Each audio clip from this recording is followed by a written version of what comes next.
Welcome to Demming Chronicles Season 2. We invite persons to join a conversation that we think will make a difference. The conversation is generally about ideas that are not in the mainstream, but they are ideas that are worth listening to and worth giving consideration to.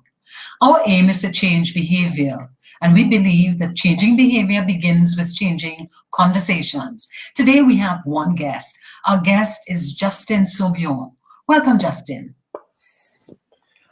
Thank you, Denise. It's a pleasure to be here all the way from New Zealand, and Happy New Year to you. Thank you very much, Justin. And yes, all the way from New Zealand. I hear that New Zealand is now COVID-free. Is that true?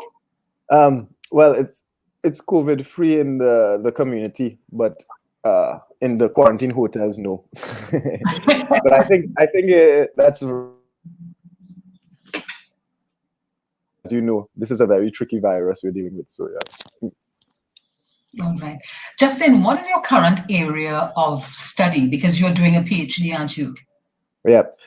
So I'm in New Zealand doing my PhD in environmental law at the University of Auckland. So the focus is really on the rights of nature and the rights of even our planet Earth itself, and the government and citizens holding the Earth or the environment as trustees on behalf of the future generation. So that's, in a nutshell, what it is.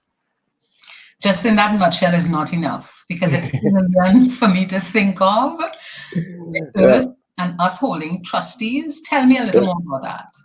So basically, it's well, it starts off with the state. The state is, of course, supposed to be trustees for citizens, right? But then we are thinking about the state holding the environment and planet Earth, or everything that is within the planet itself, holding that as a trust for citizens, and not only for the present citizens, the generation that is not unborn. So I don't want to really go into it too much, because we could discuss this for about maybe more than an hour. But essentially what we're trying to say is that as it stands presently, states do not have the responsibility or legal responsibility to take care of the Earth, in a nutshell. While we have agreements pertaining for the moon, for example, where the moon is considered like a common heritage of mankind. So these are some things that, there are some gaps in the law that we need to try to fix, I think. Yeah. All right, and Justin, my best wishes as you try to fix that. Well, let's just switch the conversation a little to what are some of the issues that Trinidad and Tobago should be focusing on as the drama of climate change unfolds. And I call it a drama because what we see before our eyes are things like excessive fires, floods, all kinds of drama. What's the state's responsibility? What should they be focusing on? All right, let's start at the top. I mean, there are a lot of things we can focus on, but let's really start at the top. I think let's start with the states, that is public. What kind of baffles me a bit is that some of it is the optic. For example, in New Zealand, there's a minister of climate change, and there is a minister for the environment. Now, climate change is a science, as we know, and when you speak about climate change, you're more speaking about public policy towards how we treat the Earth, how we treat the environment. So I would think it would start from the top. For example, we should have a minister of climate change. This is just something else. So just for the optics, because they do that in New Zealand as well. And I'm not certain, because we don't have a minister of, well, we do have a minister of planning and development, for example, I think is the Honorable Camille Robinson Regis. But why don't we have like environment within that whole, the word environment? I don't think, so it's just a matter of optics, I would think. Another thing is that I believe that we should pay closer attention to Indigenous people. Now,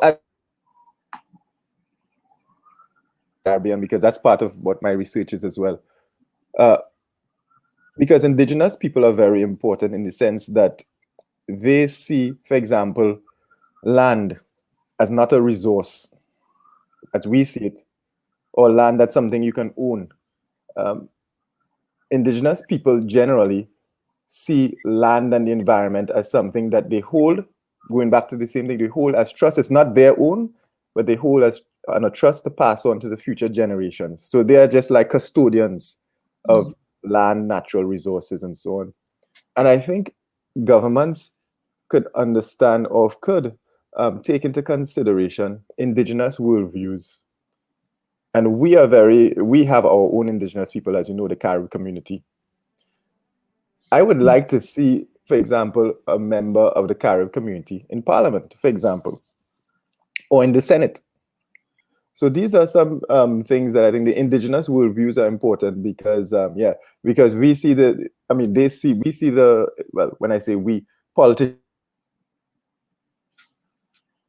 but the Indigenous people would more see it something that, that we can pass on to future generation, how to treat the land and so on, how to treat the environment, how to treat our mountains, our rivers, our streams. So I think that is something that the Trinidad and Tobago government or any government in the Caribbean should take into consideration. Yeah. So you started by talking about some of the optics, but now you've reached to some of the practical parts of it. So for instance, talk about the role of the Indigenous people. But right. I think islands are particularly vulnerable. And what should we be doing differently? Yeah, as you're right, islands are particularly vulnerable because what happens in, let's say, America, burning of fossil fuels is a butterfly effect, would affect what's going on in Trinidad and Tobago and the Caribbean, because of course, the Earth is just one planet and things can, we have the pollution moving through the environment and so on. But what the things that we can do, in terms of, we have in the Pacific, for example, in the Pacific, some islands are actually disappearing, like Kiribati, Tuvalu, for example. So we and these governments are trying to put things in place. If it's getting more public awareness, we can learn from the Pacific model, because these countries are going through it's a matter of survival for them. Their islands are disappearing, their homes are disappearing. And as I said, these are some things that we should really learn from, like Pacific models. What can we do? One of our low-lying countries, we have some low-lying countries. Barbados is one, for example. But yeah, I think education really is the main key for these kind of environmental issues. These should be taught, I would think, even from kindergarten, for example. Climate change should be taught in kindergarten. Not in any scientific or technical way, but in a way that you can break it down. There are school books and things like on this, authors who have written where you can break it down for the youth of the generation to understand. So these are just some things I can think of. Yeah. What can the average citizen do as a practical contribution to minimizing the impact of climate change? Recycling is one. Recycling is definitely one. Okay, I've not been living in Trinidad for quite a long time, yes. But I do visit. Of course, now we cannot visit with COVID, but I have seen progress. Let's say I've been out of Trinidad since 11 years now, 2010. But I have seen over the years, we are getting there. Gradually I see little things coming up, people becoming more interested in going green. But what I think is missing, I haven't seen any sort of recycling program or projects in Trinidad and Tobago. I don't know if there is any in the pipeline or the works now, like recycling bins. Maybe there is, but it's not that prevalent. The problem in Trinidad, one of the problems in Trinidad in terms of recycling bins and so on, is we still have an all-in approach to garbage collection. So you have to take your plastics to particular bins. Right. And for me, as a citizen, I think if we had a separation approach from the home, then that would be a little more sustainable. But are there Right. any other things that you think a citizen can do to make this contribution? Because the vulnerability of the island, to me, is paramount. Yeah. Citizens should just have, I think, it's an ethical approach, I would think. It all comes down to ethical values. It all comes down to how you view the environment. Because, when we were young, I used to be with family members and friends, and we would just, drinking whatever. Now you can't drink and drive, but still, people, and we would just throw out our bottles. Um, if you're driving in the countryside, especially, throw out your bottles, and these things clog up the drain, the build up, and so on. And then at the end of the day, when it rains during the rainy season and it floods, we would say, all right, the government should do something to, the reality is the government is not the one that is responsible for citizens' actions, really. Like they used to say, you can't put you can't put a government official or a citizen behind everybody to follow up or clean up or from their actions and so on. So I think it really boils down to the individual mentality. Yes, government has a role to play, but we should start, because human beings generally, by nature, think that we have dominion over everything in the earth and the planet. So in what I'm trying to say is that we don't look at ourselves as a community of life, right? Because we always think that we are the dominant species. So we don't care about the birds, we don't care about biodiversity, we don't care about the rivers. So I think as I say, charity begins at home, and we have to realize that we are the ones that are responsible. No government, really. The government is just there to set the policy, but from the ground level, individuals have to be responsible for their actions. So you think that the individual must take responsibility and change their behavior in a way that improves our environment and ensures that we dispose of things properly. But if you had to take a big vision of it and frame a government policy with regard to sustainable development, what elements should that policy include? It broke up a bit, but I think I got it. I think that individuals, they have their own. We have our own responsibilities. Charity begins at home. Environmental charity begins at home. So we have an obligation to teach our children that the environment is precious, and to us is our most precious asset in a way. Now, I don't really like to use these words assets in terms, because it gets into business and commerce and so on. But we need to put forward that it is a source of our sustainability, is a source, will affect us at the end of the day, in terms of we would actually be better citizens, or we will have a more prosperous future if we take into consideration these environmental issues. But government, getting back to your question, the government also has as you say, government as a parent. If you want to look at relationship between a government and the citizens, the government is, they look after everything. So if you want to, draw that analogy, and the citizens are, of course, the children, if you want to be, if you draw that analogy like that. But they must also set the example, just as our parent must set the example for the children. One of the things we are looking at is, sorry. Go ahead. One of the things which I think is important as well is that to just for the optics again, and to also drive that point home to the citizens, the government should look into creating an environmental right in our constitutions. So there should be in our constitution, just as there's a right to free speech, just as there's certain rights for political views, there should be in our constitution a right for citizens to enjoy a healthy environment, or words to that effect.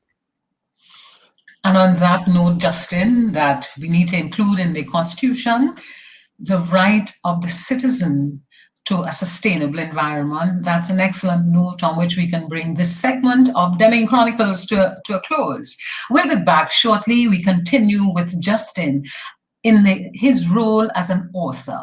Demming Chronicles, Season 2. We'll be back with you shortly.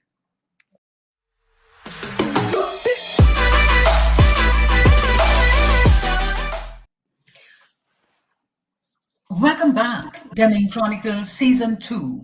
And on this program, we have with us Justin Sobion. And, you know, I have always called him Sobion, but I don't know, there's a French pronunciation. And I came across this because I read the book that he wrote about his father, the West Indian lawyer. Justin, what inspired you to write a book about your father? Oh, thank you, Denise, again. Yes, what inspired me to write this book, it's that I realized that over the years that most of our leaders and in whatever field have you, if it's politics, sports, academic, I think that they're not they're not actually, there's no recording of their life, their stories, to pass on to the future generations. For example, a lot of persons who were born after 1990 may not have that relevant literature. The coup in July may not have that information exposed to them readily, or may have, you know, silently forgotten about certain things. So I think there is a duty, especially for son and his father, to record for the archives, the life and times of persons who have made contributions to our, not only Trinidad and Tobago, but the Caribbean region. So that was the main reason. Yeah. In reading the book, I was quite impressed by your father's contribution as a politician, as a teacher, as the principal in Jamaica. I was quite impressed by the breadth of experience that he had. How did that impact you as a child? Yeah, the breadth of experience, as you said, one of his colleagues told me, you know, he died at 56, but when they look at his resume, they were like, gosh, if he had lived a full life, imagine how much more he could have contributed. But that certainly did have an impact on me. When he was Attorney General, we were not even teenagers. And so we were fairly young. We didn't really we underestimated the gravity or the size of the office, I would think. It's only like when I became a little more aware in law school, 21, you really actually, that he was Attorney General. That is something that, it's a big post, it's a big responsibility. And we didn't even take that responsibility into consideration at that time. But he did have a... Yes. Yeah. In the book, although you may not have taken the responsibility, you talk about one of your colleagues who decided he was going to be your guard, your bodyguard. Can you tell us a little bit about that anecdote? Yeah. So one of my colleagues, a friend, we are still good friends at St. Mary's College. So that's when I think I realized that, listen, this is something very serious. There's something serious about this situation.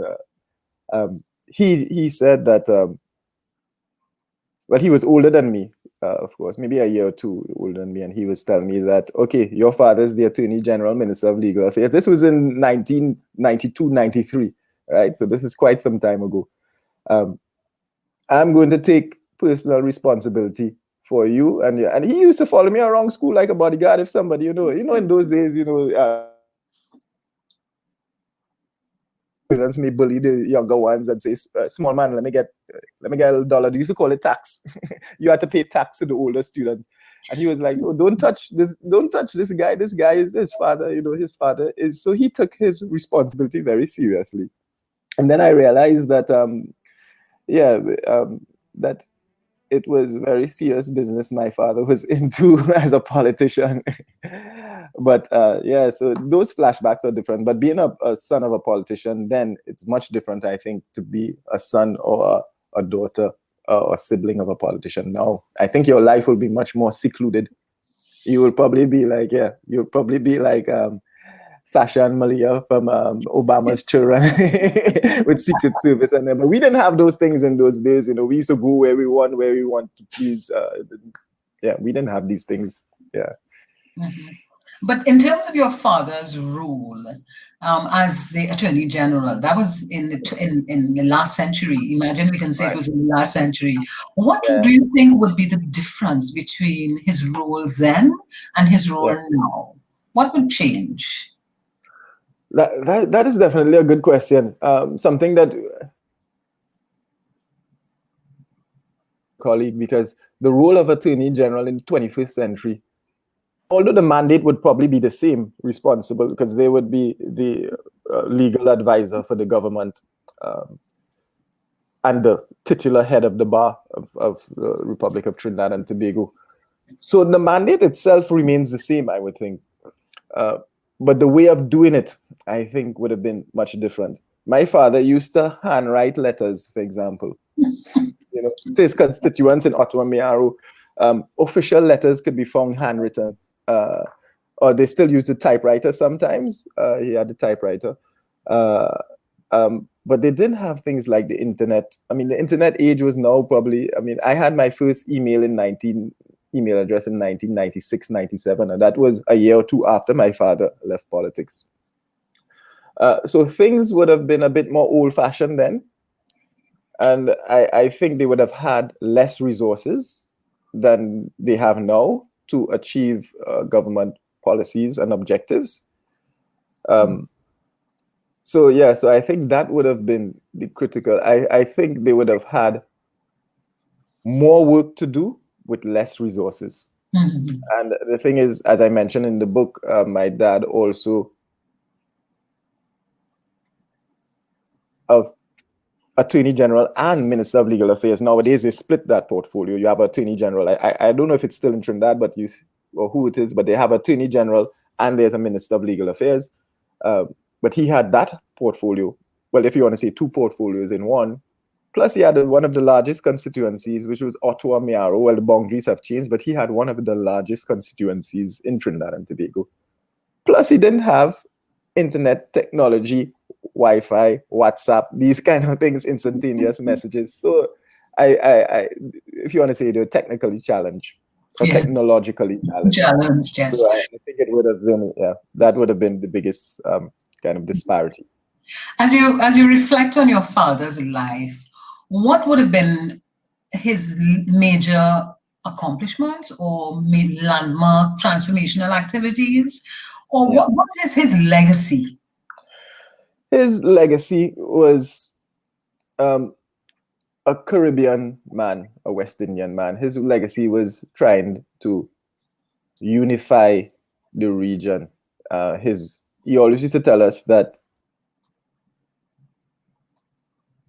if you go to any island north of Trinidad, you should have at least one person that you know that as soon as you land, you could pick up the phone and call and say, John Brown, I'm Tong. Let's do what you doing tonight. Let's go out and do something. Let's go have some drinks.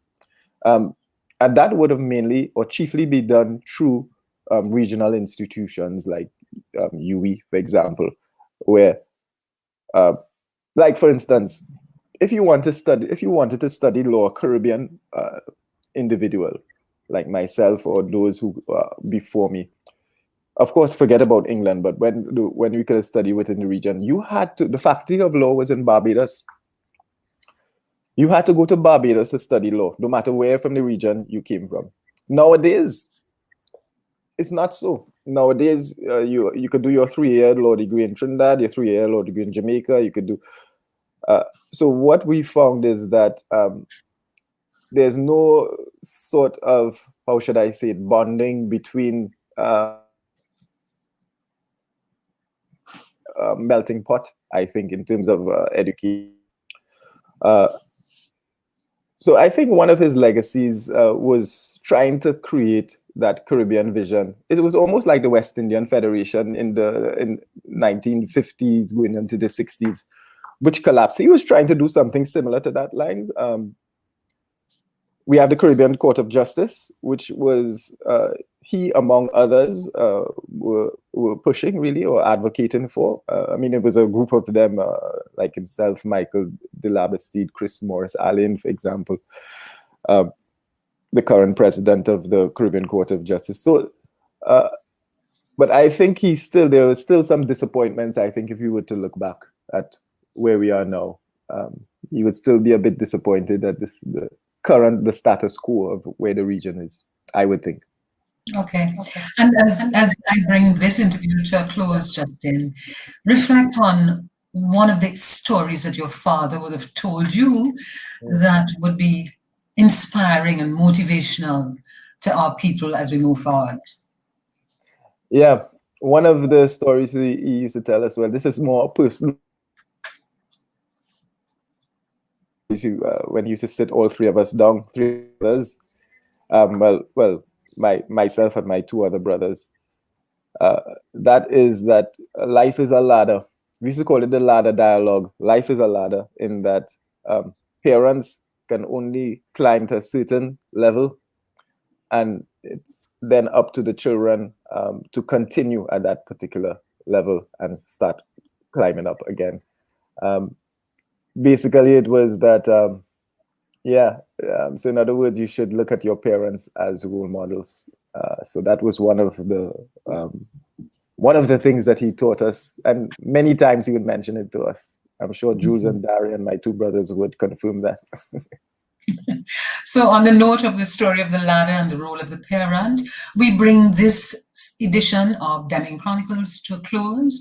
Today's guest was Justin Sobion, who is an environmental lawyer, but not just an environmental lawyer, but is looking deeper than that as to what is the role that we have to play with protecting the environment, and how could we ensure that there is sustainability for future generations. And then we chatted with him about his father's book. And it's really an honor for a person to write a book about their parent. Demming Chronicles. Thank you for being with us today, and reach out to us on Facebook, Twitter, Instagram, Demming Chronicles. Until next time, be safe.